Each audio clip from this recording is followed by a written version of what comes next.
proud member of the Dice Tower Network and a podcast about all things board games that you can listen to in less time than it takes to recall anything specific that happened before March of this year. Board Game Blitz is sponsored by Gray Fox Games. This week, we're talking about games we've never talked about before. First, we discuss a couple games we've played recently, like Disciple Detective and the Princess Bride Adventure Book game. Then, we dig into our memory banks to discuss some games we've played in the past that never really got featured here on our show. And now, here are your hosts, Ambie and Crystal. Before the main episode, we have a couple of announcements. If you're listening to this the day it releases, currently BGG at Home is happening. It's a virtual convention instead of BGGCon. And tonight, Thursday at 6 p.m. Pacific, 8 p.m. Central, there will be a rock band event that Derek is hosting, and Crystal and I are both in it in a song. We pre-recorded a song, and it'll be really cool. So you should watch it. I'm so excited. Yes. Honestly, I mean, the song is great by itself, but the video that you and I recorded to go along with it, I think people are going to really enjoy it. Yeah.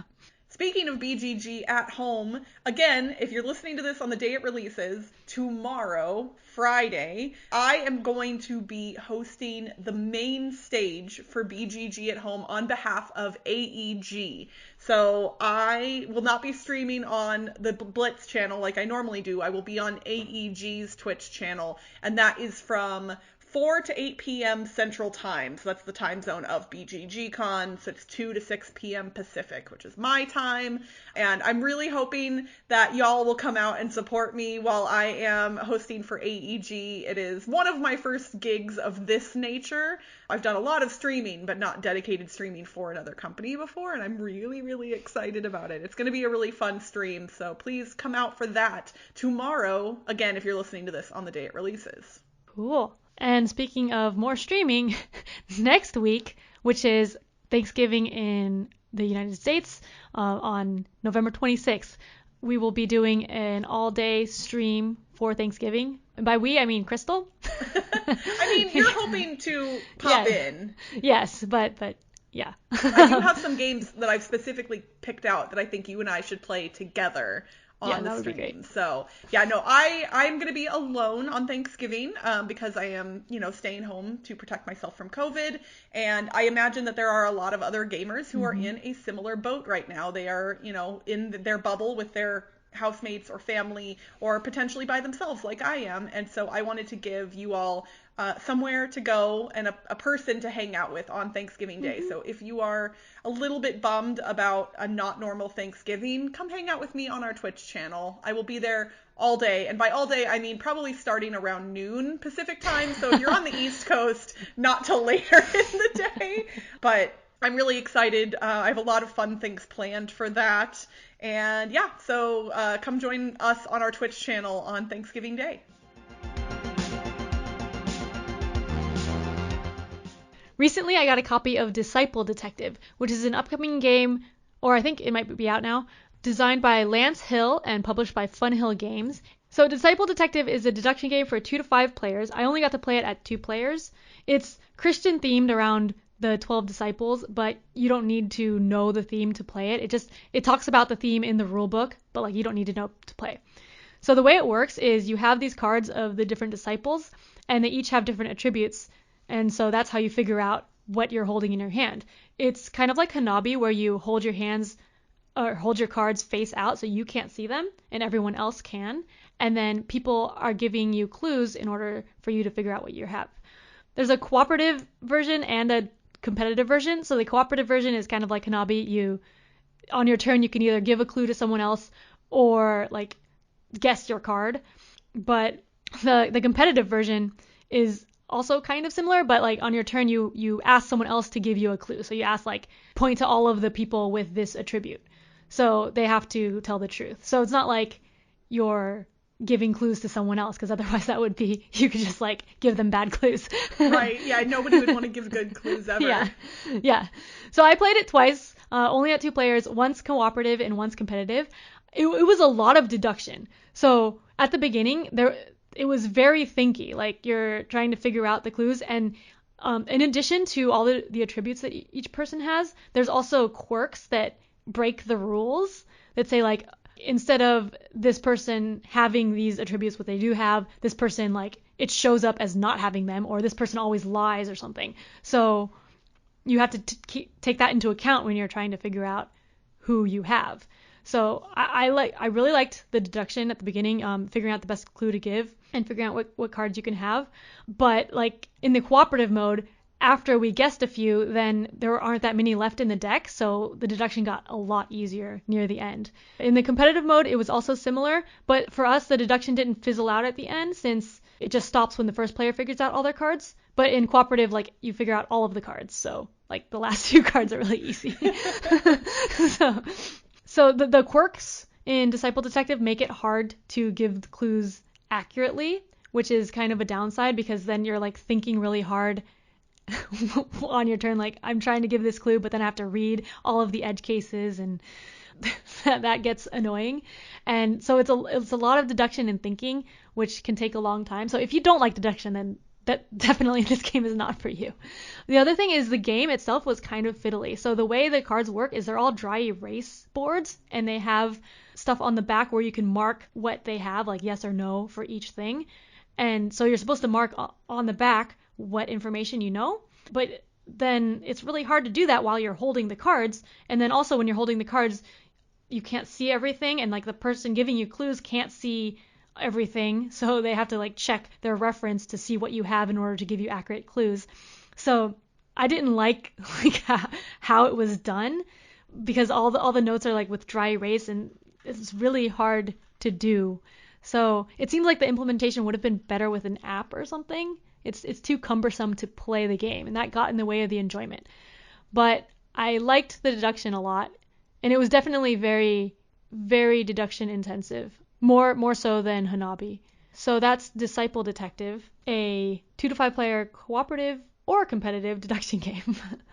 You know, this time of year, a lot of stores put sales online because people are getting ready to shop for the holidays and other things like that. And Target recently had a board game sale that I took advantage of. I bought a bunch of games, knowing full well that I would not be able to play some of them right away because obviously I'm not meeting up with my game group. But I did get to play the Princess Bride Adventure Book game. This is one that I was really excited about because The Princess Bride has always been a really important movie in my life because it's the first memory I have of my entire life. Like, literally, my first memory is being in a movie theater, just specifically the Cliffs of Insanity scene from The Princess Bride.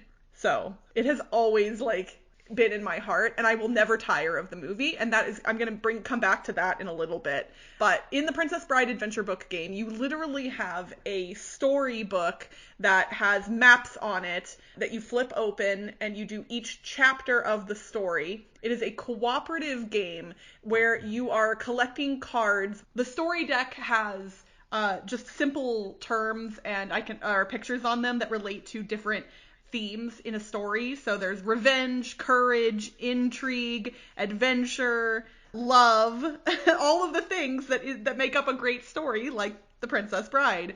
And players are moving through each chapter of the story, attempting to finish a number of specific goals before they can move on to the next chapter.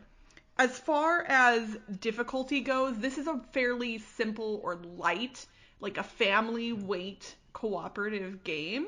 I would liken it to, like, it's easier, I would say, strategically than something like Pandemic, but only some of the time, because each chapter is a little bit different and the game does get harder as you progress. Like, the first chapter is pretty easy. You're literally just on the farm, and Wesley and Buttercup are meeting for the first time, and Buttercup is making Wesley do tasks. And then he fetches a pitcher for her, and then he goes off to find his fortune. The best part about this game, and I don't know how well I'll be able to convey this to you all, but it captures the feeling of this movie in spades. I've previously described the Legendary Encounters Firefly game as one of the most thematically and mechanically married games that I've ever played, like where the mechanics and the theme just worked together seamlessly. This beats that out. I honestly think this is one of the best marriages of theme and mechanics I've ever seen in a board game. Like, no joke. It's one of those things where you read through the rules of a chapter and like what you're allowed to do and what you can't do. And then I literally, this is no spoilers for the game because it is the story of the movie. If you've never seen the movie, dear God, go watch, turn the podcast off right now and go watch it because I'm about to spoil the ending. Go watch it. I swear you should not listen to this podcast if you have not. It's fine. Okay, so the final chapter, you're storming the castle, literally. Indigo is chasing Count Rugen, and Count Rugen is running through locked doors. Fezzik has to come break down those doors to allow Indigo to continue chasing him, and he has to defeat Count Rugen twice before Count Rugen gets removed from the board. But while that's happening, Fezzik has to carry Wesley, because Wesley can't move because he's been mostly dead all day, over to the honeymoon suite to find Buttercup, where he then has to basically prove himself to Prince Humperdinck before Prince Humperdinck outproves him. And when we were like, every single bit of it, I was just like, oh, this is good. Oh, this is good. It makes perfect sense because this and this and this. If you're like me and you love The Princess Bride, this game has a lot of fun in it for you. I have to back up and say, it's not a gamers cooperative game. Like, if you're a group of adults who really want a good cooperative game experience and that's all you're looking for, this is not the game for you. But if you are a family with like some kids or some pre-teens and y'all love The Princess Bride, this is a must buy. Like, honestly. The gameplay is a little bit longer than I would have expected because they kind of say like, okay, you play one chapter and then you just immediately move on to the next. But if you play through all of the chapters in a row, it's a pretty long experience. But if you played them like 1 or 2 chapters at a time, like maybe as a family before the kids go to bed, it feels like that would work really well. There's not a ton of like difficult strategic decisions. This is a game that could be quarterbacked fairly easily, but you do have to make some intelligent decisions about what to do and when to do it to complete all of the goals in each chapter. And there is some luck based on card draws and things like that, but there are also ways to mitigate those. You have miracle tokens that you can spend that you get on different chapter boards, and also special cards that will give you special abilities as well. I really, really enjoyed this. And it's hard for me to say how much of that is my love of The Princess Bride and how much is the game. I think more of it comes from the theme than the mechanics, but they did a really good job of mauiing the two. And I'm going to keep saying that, y'all. Just deal with it. It's inconceivable how much I like this game. So it's pretty cheap too. It's at Target or wherever else. It's mass market. It's published by Ravensburger. If you like The Princess Bride and you want a fun, pretty easy cooperative game experience, go grab this for Christmas or buy it buy it as a gift for somebody. This would be a fun Christmas gift for a family. Mm-hmm. Ambie, we've been doing this podcast for nearly 5 years now. Wow. I know, right? Yes. And as a result of releasing an episode every single 2 weeks for 5 years, we've talked about a whole lot of board games. Yep, we have. But shockingly, we've played more board games than we've talked about here on this podcast.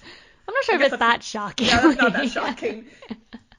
As we've mentioned many times during the pandemic, we've been struggling to come up with topics for discussion because we're not playing as many board games right now, and so we don't have that little like spark of inspiration that we normally do when we get together with our friends and play games. But I was actually thinking this might be a good opportunity to go back and talk about some of the games that we've played over the past few years that we never really got an opportunity to talk about. And that doesn't mean that the games were bad or not worth mentioning, but sometimes you just can't talk about all of the games that you've played, especially, for instance, when you go to a convention. And if you're Ambie and you play 100 games in a weekend, we can't talk about all of those. Yeah. Yeah, for me, I think a lot of mine are games that I learned at a convention or games that I just played before starting the podcast, some of them, and then just never got around to talking about them much. Yeah, a vast majority of the games that I've kind of listed out for myself, I did learn at conventions. Some of them I have played multiple times, but most of them I do not own currently. And that's not to say that I don't want to own them. There's a couple that I just played earlier this year. There's a couple that are out of print. And then there's like there's one in particular on my list that I'm looking at that I will never own because I don't need to. Somebody else in my game group has it already and like that kind of situation. So it's like there's no reason for me to buy it, even though I'm willing to play it. So I guess let's just start talking about them. Yeah, I want to hear about some of the games that you want to highlight that you haven't highlighted before. Yeah, so I actually looked through my top 100 list to see which games on there I haven't talked about on the podcast. And so one of them is Northern Pacific, which is a really short train game. And I probably haven't talked about it because it's so short and I always talking about another game whenever I played it. So that's the one that you taught me at BlitzCon, isn't it? Is that the probably, maybe. It's the one. So it had the glass thing on top of the board, and we were laying out the trains, and it's like 15 minutes long. Yeah. Yeah. I forgot what that was called. Yeah. So yeah, you're basically on your turn. You're either like betting on a city for this train to get there, and this train just moves across the map from left to right. And you either bet on a city by putting a cube there or move the train. And if the train gets to the city, then you get your cube plus another cube back. So you're trying to get the most cubes and you have to have more than you started to win. But that's it. And it's really short. And then like people put their cubes in the same city. So then they're trying to move the train towards it. But then other people don't have their cubes there. So they try to move their train away from it. And like the train can only go one way. So once it passes a city, it can't go back. So you're like kind of teaming up with people and it's really quick and easy, and it gets people into the whole like shared incentive train game thing really easily. So that's Northern Pacific. So the one that I mentioned that I'm not buying because somebody else in my game group owns it, I actually just played this year. I've gotten together with one or two friends a couple of times during the pandemic, usually playing outdoors and socially distanced with masks. And I was lucky to have my friend Kathy, who I've mentioned many times on the podcast before, teach me Cryptid, which has been around for a while now, and it kind of got a lot of buzz. Everybody really loved it. And I don't know what I thought it was, but it is not what I thought it was. I knew that it was a deduction game, but in my head, it was like a big, heavy, long game, I think. And it's not at all. It's pretty quick. Honestly, I'm horrible at it. Like, really bad. I've talked about this before. Pure deduction games, I am the worst at. I'm the person who, even playing Clue, I'm like, yep, I figured it all out. I took great notes. It's so-and-so in the such and such with the thing. And everyone's like, no, all three of those things are wrong. I don't know why that part of my brain never developed, but apparently. And so, yeah, I don't win Cryptid, but it's really fun. And it's quick enough that, like, it does that brain burny thing, but not to a point where it hurts. So, yeah, it's a map with different types of terrain and some different buildings on it. And all of the players get a rule that the spot on the map that is the spot that you're looking for must follow. And everybody knows one piece of the rule, basically. And so then you're trying to find where the spot is, and the other players will tell you if the thing that you put on the board is illegal for one of the reasons in front of them, and you're just trying to suss stuff out. And I'm horrible at it, and I love it. It's great. Yeah, Cryptid is fun. Oh, and speaking of deduction, one of my games is a deduction game. Outfoxed is a children's deduction game. That's really good. Well, it's good for kids. So well, if it's a kids game, then I'd say that's really good. Yeah, and it doesn't need any language. It has like pictures. So you're trying to catch this fox who, I guess, I don't know, he stole chickens' eggs or something. But the fox has different things, like they're wearing a scarf or not, or like they have glasses or other stuff. And so you go around the board to places and you can search for clues. And then like if you get to a clue spot, then you flip it over and it tells you, or no, wait, you don't flip it over. You have like there's like a card decoder thing, and you put the clue on it. And the card suspect is in there, and it has like green and red for yes or no. So like when you put the clue over it, it only has a hole open for that spot. So like each card is different, and it tells you if it's yes or no, which is pretty cool. So you don't need to read anything. It just has like the green and red for yes or no. And then after you get rid of all of the ones that don't match that, and so then you like catch the fox. So it's really good for kids like learning how to do deduction, and it has cute little hats as your player characters, and then a fox that you're trying to catch because he's running away. This next game I learned at Dice Tower Con. Corey Thompson, who is a friend of the show, taught it to me, and I had not even heard that it existed before he taught it to me. It is the game Face to Face. So a lot of people have heard of The Game, which is the worst named card game in history. Well, did you know that while The Game is cooperative, The Game Face to Face is a 2-player competitive version of The Game. And it's way better. Like, I know some people like The Game. I don't. I really strongly dislike The Game. But The Game Face to Face is awesome. So the 2 players each have ascending and descending piles of numbers in front of them. And you're trying to get rid of your cards before your opponent, but you have to sometimes play on their piles instead of your own. And I don't exactly remember how all of the mechanics work, but basically, like, you could be helping them by playing on their piles, and it's so fascinating how similar and yet different it is to The Game. I don't think it ever got distribution here in the States, which is why I think it is lesser known. I imagine you can probably order it from German Amazon or something like that. Honestly, I would kind of like to get a copy of this to put in my quiver because it was super fun and I've been wanting to play it again. So yeah, but no, I don't think many people are talking about it because I don't think it ever got wide distribution over here. I'd never heard of it, so. Yeah, like it's a really, really fun game, and especially I would say normally if you don't like one version of a thing, you won't like the other versions of a thing. In this instance, I don't think that's the case. I don't like The Game, and I really like The Game Face to Face. That's cool.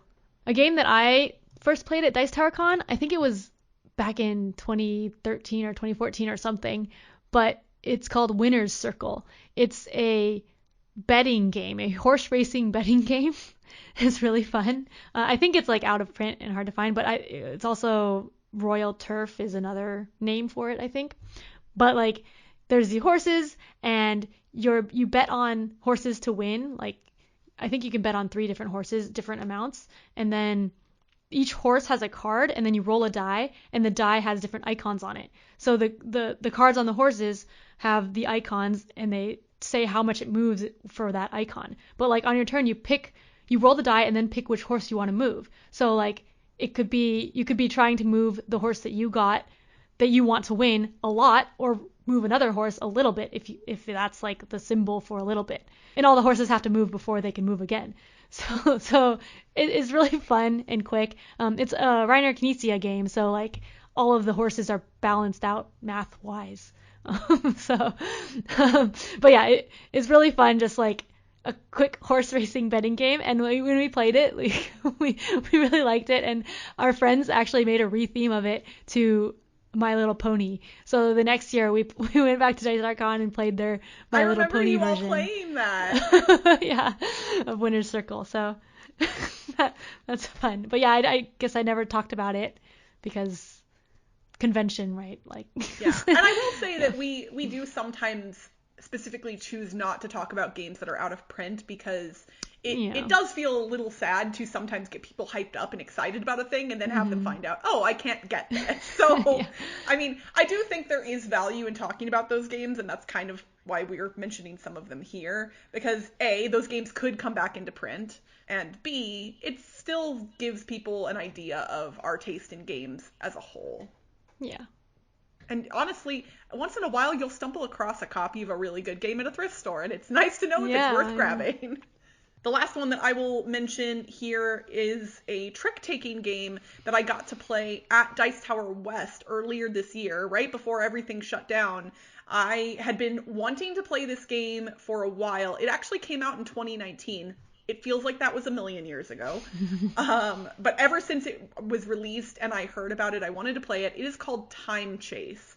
So it is a trick-taking game where all of the tricks that happen get laid out on the table in order, and you can travel back in time to previous tricks. and potentially change their outcome. So the trump suit in any given round changes sometimes. So the trump is not always set in stone.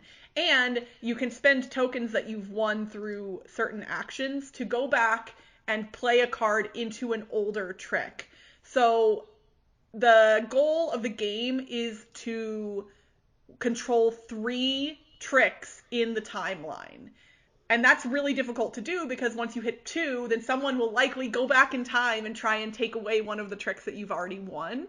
But it's interesting because you're still always playing into some people are playing into a new trick as well. So you aren't ever sure if somebody's going to just play a card into the new trick or if they're going to go back in time and play into an old trick. And it sounds really complicated, but it's honestly not that difficult to learn. And it does that cool thing that I've been raving about with other trick-taking games like The Crew or Skull King or any of those other games. It makes you approach the mental mindset of trick-taking in a different way, because you can't just look at your hand of cards and go, okay, clearly I play this first and then this and this and this and this. In a normal trick-taking game, there's like hearts or spades. There's generally a pretty specific order to the way you're going to play your cards, with some exceptions. But in these games, you have to completely throw away some of the things that you're used to. Like, especially because trump can change, you can't just slough off all of the cards of a specific suit to have more of something else, because in theory that suit could become trump and they could be valuable again. So it's really fascinating. I have not gotten a copy of this on my own yet because, well, pandemic. Like, I'm clearly not playing trick-taking games right now, and I did just learn it at the beginning of this year, but this is a game that I will be purchasing and will likely go into my quiver. I want to have this one with me pretty much at all times, and if I am around people who like trick-taking games, this and The Crew are the ones that I'm going to bring out most of the time. Yeah, I want to try Time Chase sometime. I really like it. I wonder if there are any online implementations of it. I should look. I keep forgetting to do that sometimes. Like, I'm like, oh, I missed this game, I want to play it. And I'm like, I haven't even looked to see if I could play it online. Yeah. What are some other games? I know we don't have a lot of time left, Ambie, but what are some other games that you wanted to at least mention? I know it kind of flies against this whole talking about them thing, but what are some games you haven't mentioned in the past that you think are worth giving a shout out to? There are a couple that I have on my list. Yggdrasil, which is a cooperative game that was out of print, but they did a reprint recently of like a new game of it. The Shipwreck Arcana, which we played at BlitzCon together. It's a deduction game. Cooperative It is one of my deduction. favorite cooperative games. Yes. I also had Irish Gauge on my list, which it's because I haven't played the new version. but I played it like once at BGG Con, the old version. It's a train game. And then also there were 3 that like have been mentioned on the podcast, but Hanabi and Catacombs were mentioned by Cassidy, not me. So way back, Hanabi, yeah. Although I just mentioned Hanabi and recently played. Hanabi today. So much for that. And then Catacombs is a dexterity game, and Crokinole is also a dexterity flicking game that I haven't mentioned, or like I've mentioned in passing. But like Crokinole is like just pure flicking on this big board, so it's expensive because it's a big, nice wooden board. but yes. A few other games that I wanted to mention. I'm not sure if I've talked about any of these. I don't think so. Cupcake Empire is a dice action selection game with a really cute theme where you're literally making cupcakes and serving them to customers, and the customers' outfits, they're little meeples and their outfits match their cupcake order. So like if they're wearing a brown top and pink pants, that means they want a strawberry cupcake with chocolate frosting. And that's not the whole game, obviously, but gosh, it's cute. New Frontiers and Jump Drive. I got to play both of those actually with Eric Summer at different conventions. He and I both really like Race for the Galaxy and Roll for the Galaxy, and New Frontiers and Jump Drive are also similar games in that same universe. And it's funny because I like all 4 of those games. Like, if I had to rank them, so I've only played New Frontiers and Jump Drive once. If I had to rank them, I think I would probably go Race for the Galaxy, New Frontiers, Roll for the Galaxy, then Jump Drive. But I like all 4. So I wanted to mention that. Oh, and another game that I wanted to give a shout out to that I don't think I've mentioned is Billabong, which was a Spiel des Jahres winner like forever ago. and it's definitely out of print, but it's kangaroo racing around a Billabong, and it's surprisingly fun as a race game. There are a couple of like slow moments in it, but I can definitely see why it won the Spiel des Jahres. It was in the BGG Con library, so that's how I got to play it. But it was fun because it was an older game that we broke out, and I was like, oh, I can see why this won an award. Like, it's not perfect, but it's fun. Yeah. Getting to play old games like that from convention libraries is great. Absolutely. Especially like award winners that you don't know of, like nobody knows of anymore. Like that's really cool.